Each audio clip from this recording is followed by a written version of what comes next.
향교 서원 청년 유사 양성 영상 강좌 시작합니다.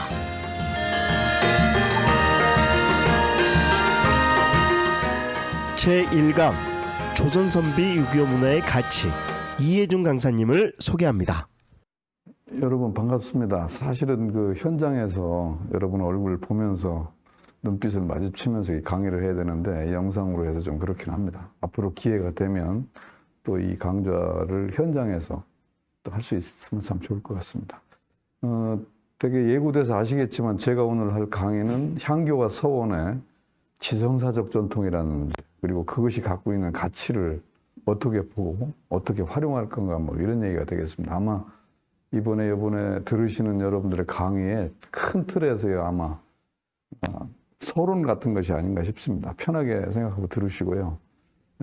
저는 향교소 많이 다녔지만 이 선교서원이 갖고 있는 지성적인 어떤 품격, 그리고 그것이 갖고 있는 특징들을 어떻게 후대에 알릴까, 그리고 그거를 제대로 활용할까, 이런 생각을 많이 해봤습니다. 오늘 그 강의는 되게 두 강좌로 나누어서 진행이 되는데, 첫 번째 강의에서는 그 선비 유교 문화라는 거에 대해서 한번 기본적으로 한번 다시 생각을 해봤으면, 여러 선생님들은 이거 좋아서 왔겠지만 일반 사람들은 선비 문화, 양반 문화 그러면 부정적인 사람도 많아요.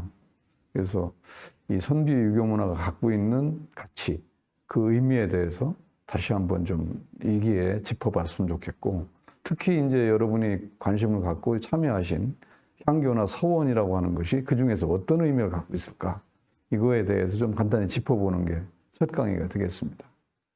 그리고 두 번째 강의에서는 이제 구체적으로 들어가서 향교 서원의 문화유산 가치와 자료, 그 무엇이 있을까? 물론 다른 분들 강의 또 하십니다만은 제가 느낀 거는 전남의 향교나 서원을 제가 조사를 많이 했는데 그 중에 있는 자료들이 전부 살아서 움직이는 그런 자료들이거든요. 그래서 우리가 활용이라든가 교육을 할 때 그 해당 서원이 갖고 있는, 해당 향교가 갖고 있는 이 자치와 자료를 제대로 봤으면 하는 것 때문에 아마 그거를 제가 짧은 시간이지만 예시해보고 싶고요. 마지막으로 과연 이런 향교서원 문화를 어떻게 개성하고 활용할 건지에 대해서 방향이라든가 과제라든가 혹은 앞으로 꼭 좀 이거는 했으면 좋고 이런 거를 좀 정리해서 주제넘치마 발표를 하려고 합니다. 여러분이 그 관심 있게 들어주시고 앞으로 이런 사업에 참여하시면서 이런 점을 좀 유념해서 해주셨으면 좋겠다, 이런 생각이 듭니다.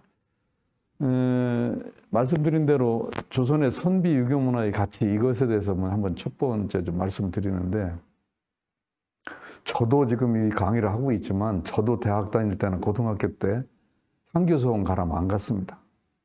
유교 문화 하면 당쟁의 소굴이라고 알았습니다. 왜 그렇게 됐냐면 이게 사실은 알고 보니까 식민사관의 영향이더라고요. 일제가 유교 문화가 갖고 있는 한국의 전통 문화를 말살시키고 그거를 문제를 삼으려고 하는 그런 거였더라고요. 그리고 유교 문화도 똑같질 않아요. 500년이 똑같질 않습니다.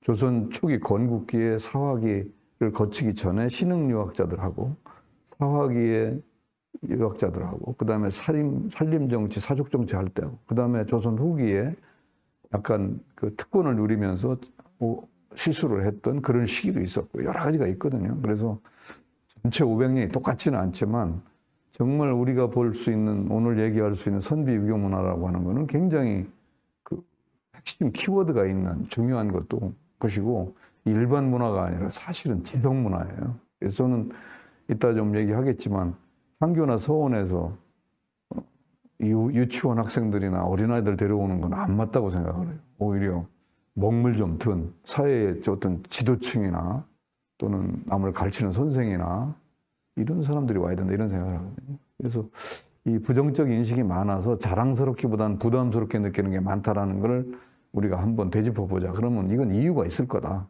그럼 잘못 인용된 걸 어떻게 알려줄 거냐. 이게 우리의 과제인 것 같아요. 그 다음에 유교나 성리학이 당쟁의 소굴이라든가 예송, 뭐 학교에서 배운 게 이런 거잖아요. 그리고 추상적이고 관념적이다. 그래서 이거는 현실하고 상관이 없는 거 생각하는데 전혀 그렇지 않습니다.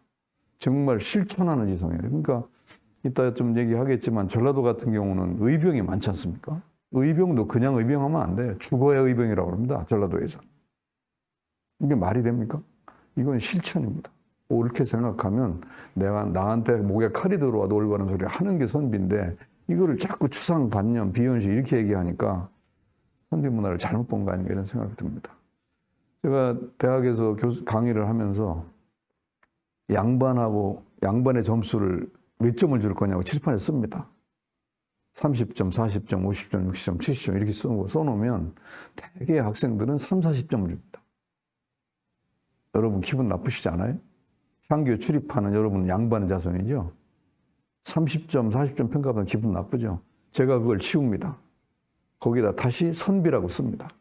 그러면 이상하게 플러스 20점이 올라가요. 올라가도 60점이지만 그래도 선비가 올라가더라고요. 양반, 선비가 다른 건가요? 이게 잘못된 거예요. 그리고 부정적 인식이라는 건 전체 중에서 나쁘게 본 그거죠. 그래서 제대로 알고 이걸 평가하는 건가 이거를 한번 오늘 좀 얘기해 봤으면 좋겠고 이 지성적인 가치가 품격이 어떤 건가를 제대로 알고 올바로 그거를 인식할 때 개성 활용된다. 이 얘기를 꼭 드리고 싶은 겁니다. 조선 선비 문화를 다시 보기라고 하는 걸 제가 사실은 올렸어요. 이것도 좀 강의할 때 제가 자주 얘기하는데 여러분한테 꼭 써놓고 싶었었어요.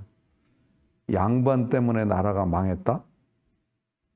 양반이 없어서 망했다. 어떤 걸까요? 이거 헷갈리시죠?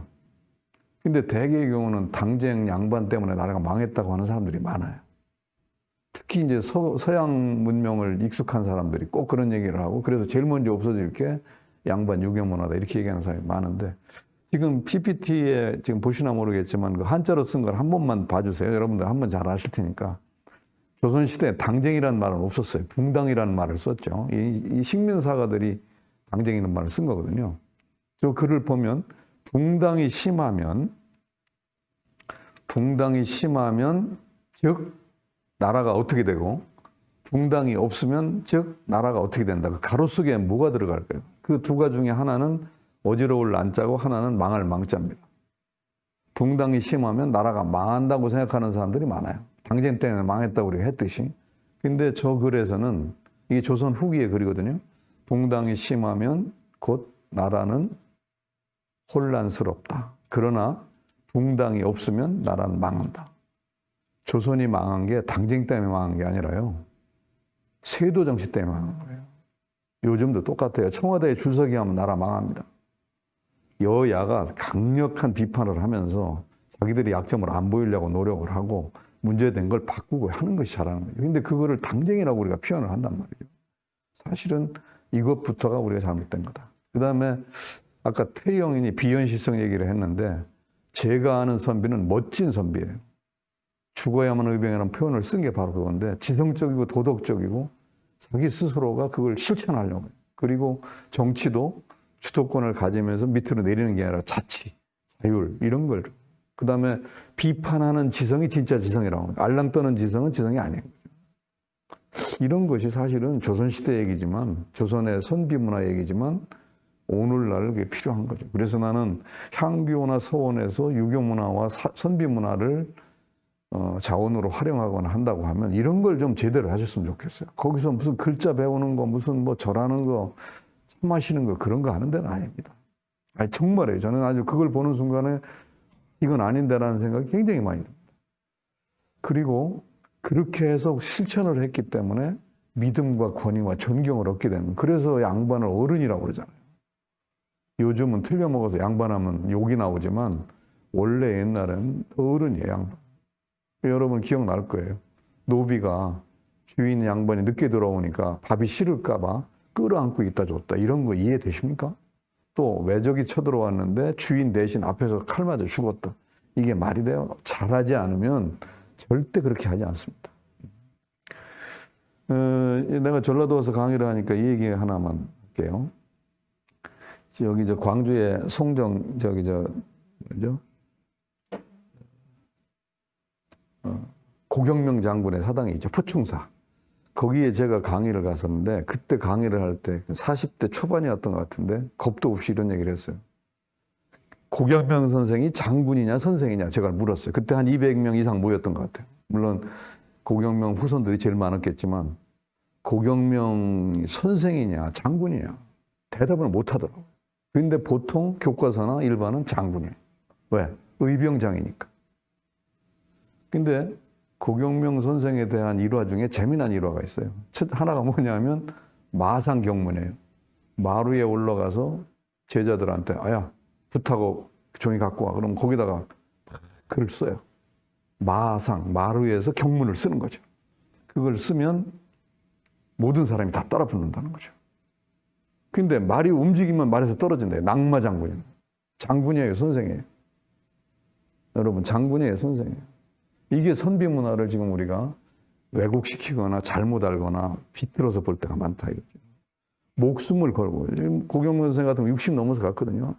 지금은 60이면 청년이지만 조선시대 60이면 상노인네요. 의병, 외적을 물리칠 수가 없어요. 정신으로 가는 거죠. 선비 정신에서 우리가 받을 게 바로 이런 것들이에요.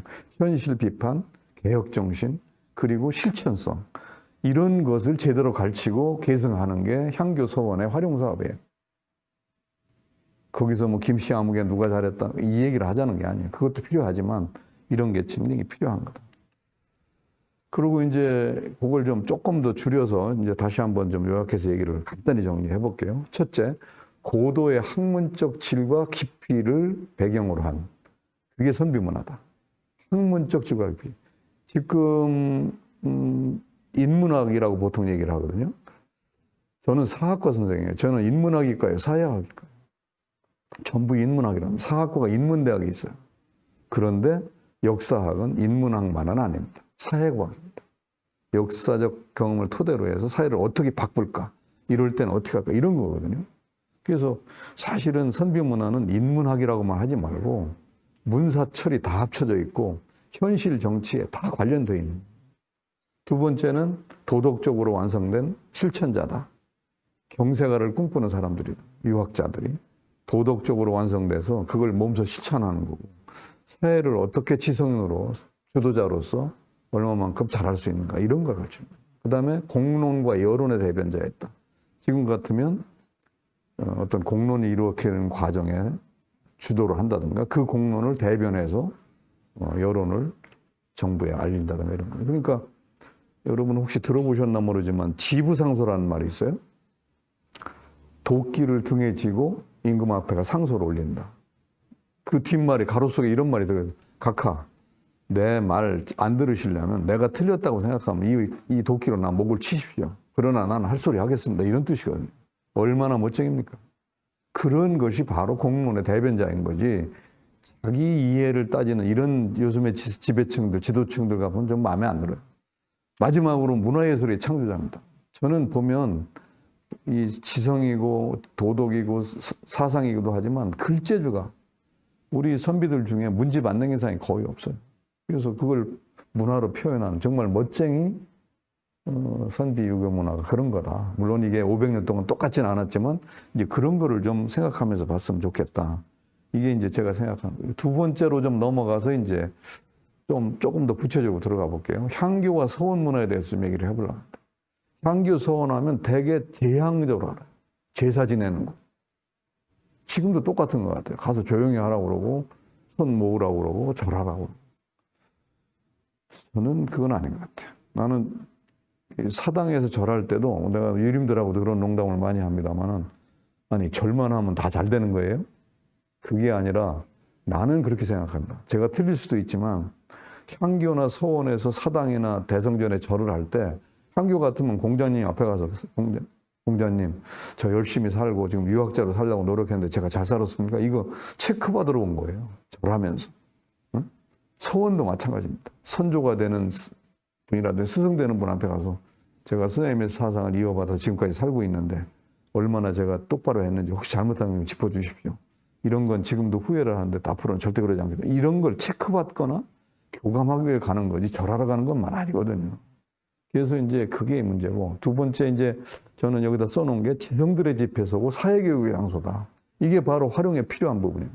모여서 그 사회를 주도하는 지성들이 모여서 이야기를 하고 사회 문제를 토론하고 공론을 만들고 필요하면 의견을 만들어서 같이 내놓고 이게 바로 지성들의 집회소란 말이죠. 그리고 이곳에서 바로 제자들을 기르고 유생들을 기르고 거기에서 같이 공유하고 하나 더 있어요. 출판 도서관 기능을 해요. 서원이나 향교에 가면 꼭 책자라든가 문목판 같은 게 많아요. 그리고 사실은 종합문화적인 유교문화의 세트장이다.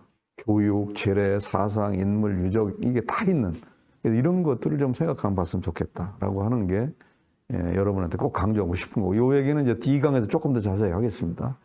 그래서 현대 인문학보다도 훨씬 수준이 높은 것이 바로 유교문화다, 선비문화다. 이것 좀 제대로 알고 이거를 전승하자.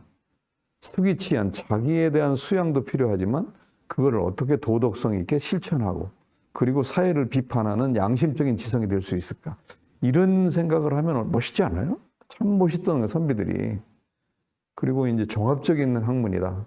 문학, 철학, 역사, 경제학 이거 다 들어간 거죠.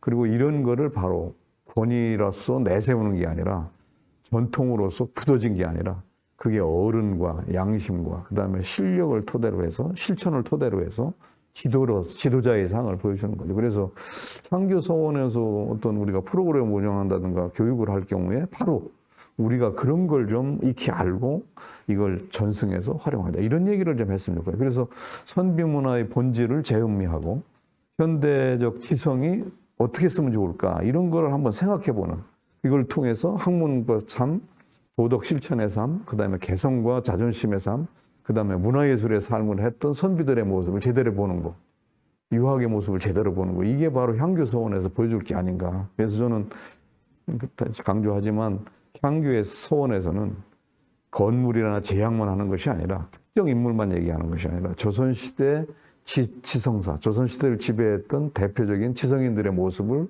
우리 서원에서 보는 거고 특히 여러분들은 이제 지역에 계시니까 그 지역의 향교와 그 지역의 어떤 서원이 어떤 역할을 하고 어떤 분이 거기에 모셔져 있으면 어떻게 했는가. 이게 핵심이 아닐까. 이제 이런 것들을 좀 생각해 보시면 좋겠습니다. 첫 번째 강의는 이걸로 마치고 다음 강의에는 이제 구체적으로 자료 보면서 얘기를 하도록 그렇게 하겠습니다. 네, 수고하셨습니다.